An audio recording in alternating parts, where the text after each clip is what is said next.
ছাগলী মাংস বনাবলৈ আধা কেজি মাংসৰ জোখত পিঁয়াজ লৈছোঁ মই 8টা, আদা লৈছোঁ, সৰু চাই ৰচুন 30 ফুট লৈছোঁ। এতিয়া মই পিঁয়াজখিনি সৰু সৰুকৈ কাটি ল'ম আৰু ৰচুন আদাখিনি খুন্দি ল'ম অলপ টুকুৰা টুকুৰা হৈ থকাকৈ। ইয়াতে আপোনালোকে জলকীয়া ব্যৱহাৰ কৰিব পাৰে, মই জলকীয়া ব্যৱহাৰ কৰা নাই। ইয়াতে দিছোঁ এতিয়া জিৰা পাউডাৰ সৰু চামুচেৰে 3 চামুচ।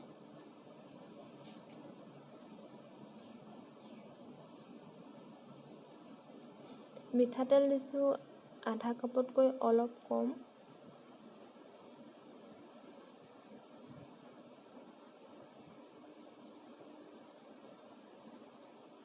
এইখিনি ভালদৰে গোটেইখিনি মিলাই লৈছোঁ আৰু ইয়াতে দিম মই মিট মছলা সৰু চামুচেৰে 1 চামুচ। এতিয়া গোটেইখিনি ভালদৰে মিলাই আধা ঘণ্টাৰ কাৰণে মই মেৰিনেট কৰি ৰাখিম। গোটা মছলা ইলাচি লৈছোঁ 2টা, তেজপাত, লং 3ডাল, দালচেনি 3ডাল, এইখিনি মই খুন্দি ল'ম। এতিয়া মই আলুখিনি ফ্ৰাই কৰি ল'ম। আলুখিনি কালাৰটো উঠিবৰ কাৰণে মই ইয়াতে হালধি অকণমান দি দিছোঁ আৰু আলুখিনি ৰঙচুৱা হোৱাৰ লগে লগে মই উঠাই ল'ম।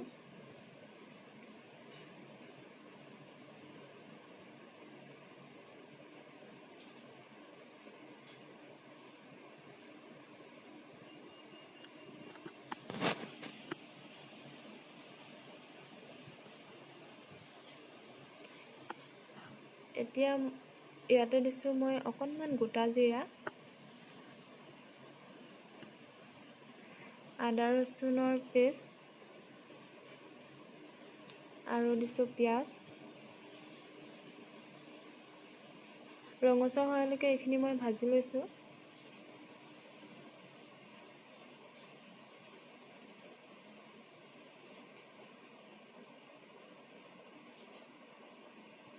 এতিয়া মাংসখিনি দি দিছোঁ আৰু গোটেইখিনি মিলাই ল'ম ভালদৰে।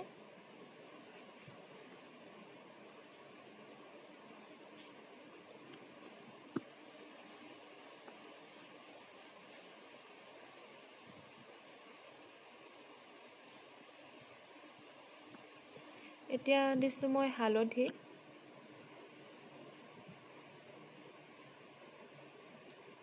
আৰু তেজপাত,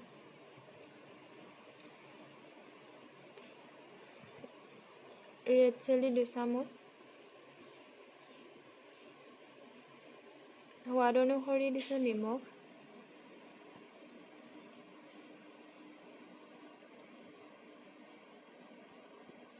এতিয়া গোটেইখিনি ভালদৰে মিলাই মাংসখিনিৰ পৰা তেল এৰি নিদিয়ালৈকে মই ঢাকনখন দি ভাজি থাকিম।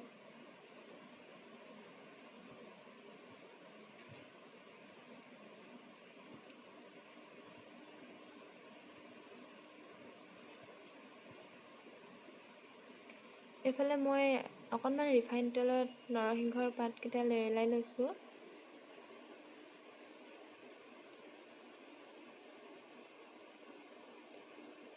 মাংসখিনিৰ পৰা তেল এৰিবলৈ লৈছে আৰু মই এতিয়া ইয়াতে দিছোঁ এটা বিলাহী।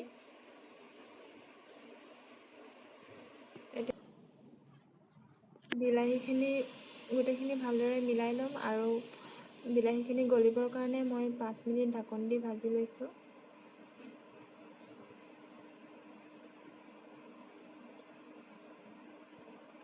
বিলাহীখিনি গলি গৈছে, ইয়াতে দিম মই এতিয়া খুন্দি লোৱা গৰম মছলা।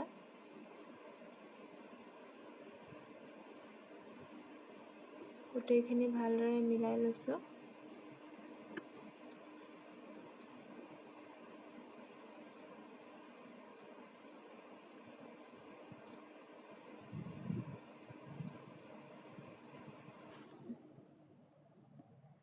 এতিয়া দিছোঁ আলুখিনি নিসিজালৈকে মই 5-10 মিনিট ঢাকন দি ভাজি থাকিম।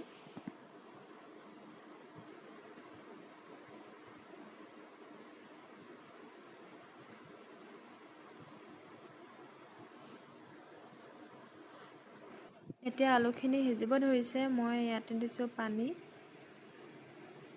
5 মিনিট উতলাই ল'ম মই।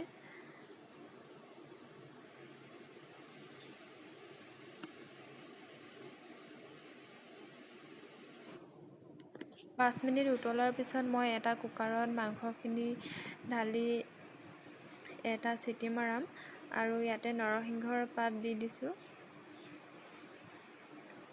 এতিয়া চিটি মাৰা পিছত মাংস হৈ গ'ল। কালাৰ চাওক কি ধুনীয়া হৈছে আৰু খাবলৈ বেছি টেষ্টি হয়। এনেদৰে আপোনালোকে বনাই খাই চাব আৰু কমেণ্ট কৰি জনাব যে আপোনালোকে খাই কেনে পালে। ভিডিঅ'টো চাই কেনে পালে কমেণ্ট কৰি জনাব, লাইক কৰিব, শ্বেয়াৰ কৰিব আৰু প্লিজ মোৰ চেনেলটো ছাবস্ক্ৰাইব কৰি দিব। ধন্যবাদ।